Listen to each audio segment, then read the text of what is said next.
इमरान खान की नाक में दम करने वाले 11 विपक्षी पार्टियों के गठबंधन ने सरकार को घेरने के लिए प्लान तैयार कर लिया है। पाकिस्तान डेमोक्रेटिक मूवमेंट यानी पीडीएम ने रैलियों का आज से दूसरे चरण का जो शुरुआत है वो कर दी गई। इससे पाकिस्तान में इमरान की मुश्किलें जो हैं वो अब और बढ़ गई हैं।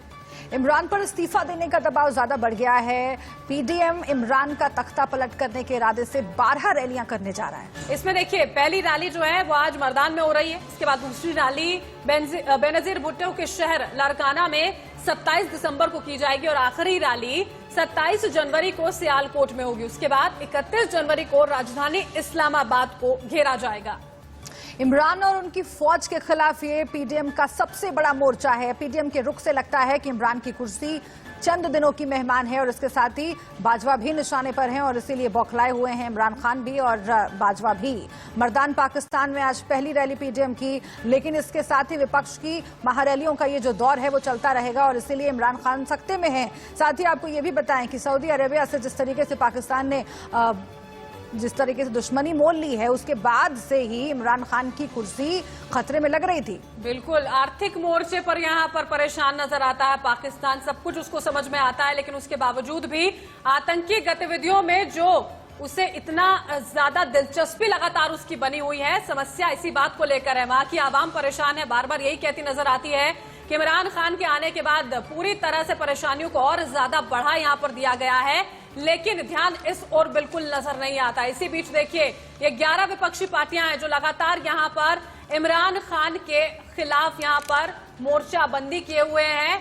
अलग अलग रैलियां यहां पर की जा रही हैं। नाक में दम जरूर करने की कोशिश है, लेकिन वाकई में शुभ रहा इमरान खान पर इसका असर क्या पड़ने वाला है, सवाल इस बात को लेकर है क्योंकि अंतर्राष्ट्रीय मंचों पर जाकर बार बार वो ये दरख्वास्त अभी कर देते हैं कि लॉकडाउन का वक्त है तो जो तमाम कर्ज हमने लिए थे उनको यहां पर माफ कर दिया जाए मौजूदा स्थिति को देखते हुए। लेकिन उसके बावजूद भी जिन गतिविधियों को लेकर बार बार पाकिस्तान को घेरा जाता है उससे इमरान खान बाज नहीं आते हैं। बिल्कुल, पाकिस्तान की छवि पूरे दुनिया में खराब हो रही है। सऊदी अरब से जो कर्ज लिया गया उसके बाद से ही पाकिस्तान की हालत पतली होने लगी। रोहित पुनेटा हमारे साथ जुड़ गए न्यूज रूम से, हम सीधा उनका रुख कर लेते हैं। रोहित, आर्थिक मोर्चे पर पाकिस्तान की खस्ता हालत किसी से छुपी हुई नहीं है, लेकिन अब जो विपक्ष रैलियां कर रहा है, महारैलियां कर रहा है, आज से उसकी शुरुआत है और दोनों जो सबसे बड़े चेहरे हैं पाकिस्तान के, इमरान खान और जनरल बाजवा। रोहित पुनेठा के पास हम जा रहे हैं। रोहित पुनेठा न्यूज रूम से हमारे साथ जुड़े हुए हैं। रोहित, अगर आपको मेरी आवाज आ रही हो, देखिए दो बड़े चेहरे जो पाकिस्तान में हैं, इमरान खान और बाजवा, दोनों ही विपक्षी पार्टियों के निशाने पर है और यही दो केंद्र हैं पाकिस्तान की सत्ता के जहां से सब कुछ हैंडल होता है, सेना और सरकार। इमरान खान की जो पतली हालत है वो किसी से छिपी हुई नहीं है। आर्थिक मोर्चे पर वो जनता के निशाने पर हैं, लेकिन ये जो विपक्षी पार्टियों की रैलियां हैं वो कितना नुकसान अब कर रही हैं और इसका सऊदी अरब से कनेक्शन बताया जा रहा है। देखिए, बिल्कुल शुभ्रा, मैं आपको बता दूं कि ये इस जो विपक्ष की रणनीति है, जो पीडीएम है अभी 11 पार्टियों का दल पाकिस्तान में, उसकी रणनीति क्या है वो हमको समझना होगा। ये दूसरा चरण है जिसमें वो 12 रैलियां करने जा रहे हैं। इससे पहले फर्स्ट फेज में 6 रैलियां की गई थी और दूसरे चरण में जिन जिन जगहों को चुना गया है रैलियां करने के लिए, वो देखिए वो छोटी छोटी जगह हैं, छोटी छोटी जगह पर जा रहे हैं रैलियां करने के लिए ताकि पब्लिक के बीच अपनी बात को पहुंचा सके। वो पहुंचाना ये चाहते हैं कि जब से इमरान सरकार आई है तब से लेकर अब तक अर्थव्यवस्था के मोर्चे पर पाकिस्तान डावाडोल हुआ है। अब आप ये देखिए, पिछले दिनों ये स्थिति थी कि पाकिस्तान का विदेशी मुद्रा भंडार जब खत्म हो रहा था तो पाकिस्तान को कर्ज लेकर, विदेशों से कर्ज लेकर अपने विदेशी मुद्रा भंडार को भरना पड़ा। तो यह स्थिति हो रही है इमरान के राज में। यही जो सिचुएशन है इसको पब्लिक के बीच पहुंचाने का काम कर रहा है पीडीएम, जिसमें पाकिस्तान पीपल्स पार्टी है, पीएमएल नवाज है, ये लोग इसको लीड कर रहे हैं।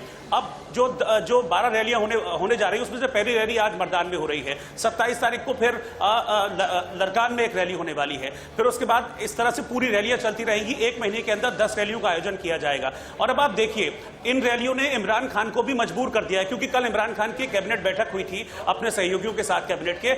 अब जाकर 2.5 साल बाद, 2018 में सरकार बनी थी पाकिस्तान में इमरान खान की, 2018 के 2.5 साल बाद अब इमरान खान को यह याद आ रहा है कि अब हमको रिपोर्ट लेनी चाहिए अपने मंत्रियों से। तो कल जो कैबिनेट की बैठक हुई उसमें इमरान खान अपने मंत्रियों से कहते हैं कि भाई अब रिपोर्ट आप दीजिए, अगले 2.5 साल आपके पास हैं, मुझे हर 6 महीने में आपके अपने डेवलपमेंट पे क्या प्रोग्रेस हुई है उसकी रिपोर्ट दीजिए। तो ये जो रैलियां हो रही हैं उनका असर भी देखने को मिल रहा है। जबकि रैली करने वाला जो विपक्ष है उसका सीधे तौर पर यह आरोप है कि इमरान सरकार आर्थिक मोर्चे पर पूरी तरह से फेल रही है, लोगों को खाना पानी ठीक से नहीं मिल रहा है, गैस की समस्या लोगों को वहां पर हो रही है। अभी पिछले दिनों हमने दिखाया भी था कैसे अदरक पाकिस्तान में 1000 रुपए किलो बिक रही है। यानी कि जो बेसिक नीड्स हैं वहां पर आम आदमी की, वो बेसिक नीड्स पाकिस्तान में पूरी नहीं हो पा रही हैं। और वो इसी को आक्रोश मुद्दा यहाँ पर बनाकर जो रोहित विपक्ष देखने है, को मिलता है और उसी आक्रोश को, उसी सेंटिमेंट को बुनाने की कोशिश जाहिर तौर पर विपक्षी पार्टियों की ओर से रोहित लगातार यहाँ पर की जा रही है। तो क्या ये वाकई में कहा जा सकता है कि आने वाले समय में विपक्ष जिस तरह से लामबंद नजर आता है, एक बड़ा उलटफेर पाकिस्तान में देखने को मिल पाएगा क्या?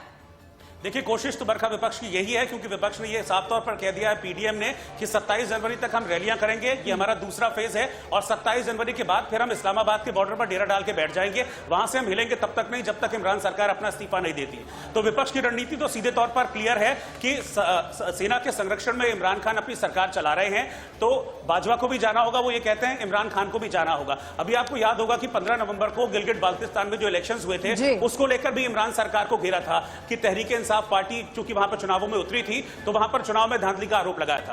तो ये आरोप लगा रहा है विपक्ष की सत्ता में रहने के लिए, सत्ता हासिल करने के लिए इमरान खान इमरान खान ने कई गलतियां की और इमरान खान ने गलती ये भी कर दी, सऊदी अरब से कर्ज तो लिया, पाकिस्तान ने उसे लौटाया नहीं। इसके साथ ही हिंदुस्तान के खिलाफ सऊदी अरब बोले, ये पाकिस्तान चाहता था, ऐसा हुआ नहीं और उसके बाद मोर्चाबंदी शुरू कर दी पाकिस्तान ने। और आज हालत देखिए, इमरान खान अपने ही मुल्क में घिरे हुए हैं। बहुत शुक्रिया आपका रोहित इस पूरी जानकारी के